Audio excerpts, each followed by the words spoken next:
Vous organisez un mariage, un anniversaire, un baptême, un séminaire, un spectacle, un meeting politique ou tout autre événement, Guérit TV Monde vous propose un service de sonorisation professionnelle de meilleure qualité. Pour plus d'informations, contactez-nous au +229 91 19 10 10.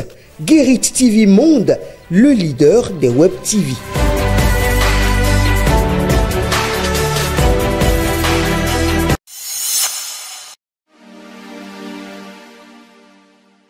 Amis internautes de Guérit TV, mon lecteur de Matin Libre, bonjour. Bienvenue dans la revue des titres de votre quotidien en sa parution de ce jeudi 28 novembre 2024. Ces nominations à la place d'élection sous talon, avancées au recul démocratique, s'interroge mon confrère. Depuis 2016 que le Bénin a connu un changement à sa tête, le nouveau régime bouscule les habitudes démocratiques, délaissant ainsi les élections au profit des nominations des élus. Une option qui tend à confirmer le régime hybride que beaucoup soupçonnent le Bénin de devenir. On parle toujours politique. Adhésion à l'UPR, la logique Chadare ne passe pas, écrit mon confrère. L'ancien secrétaire général de la COSI Bénin, Noël Chadare, a adhéré au parti l'Union progressiste Le Renouveau. Pour quelqu'un qui a tout le temps pris position contre certaines options du régime de la rupture, ce sont les deux pieds joints dans la mouvance présidentielle et surprenant. Pour ceux qui aimeraient le voir plutôt du côté de l'opposition, l'homme s'en défend dans les colonnes de Le Matinal. J'étais dans le syndicalisme, je n'étais pas dans l'opposition. Moi, je suis défenseur des travailleurs et les différents gouvernements que nous avons eus, que ce soit celui de Soglo, de Yahoo, de Talon, ce sont des partenaires du dialogue social, rapporte mon confrère. Pendant ce temps, budget exercice 2025,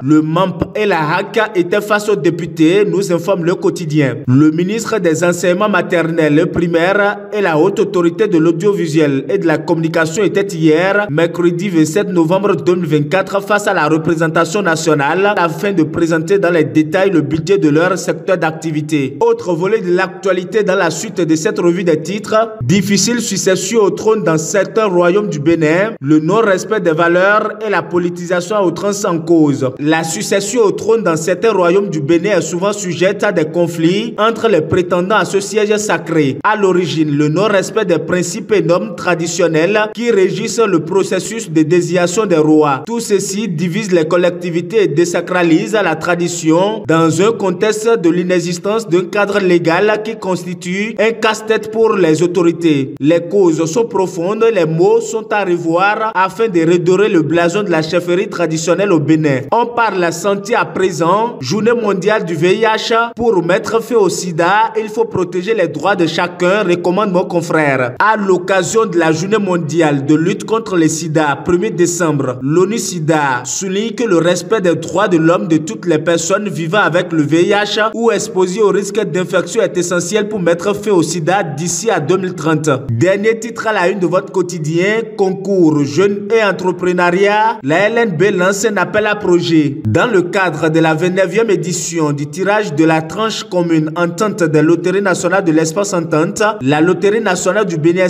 lance un appel à projet dans le cadre de concours dont un volet est intitulé Jeunes et entrepreneuriat et l'autre Femmes et activités génératrices de revenus pour primer les 40 meilleurs projets innovants de jeunes projets d'activités génératrices de revenus de femmes du Bénin. Amis internautes de Guérit TV, mon lecteur de Matin Libre, ainsi s'achève la revue des titres de votre quotidien. Merci de nous avoir suivis. À demain.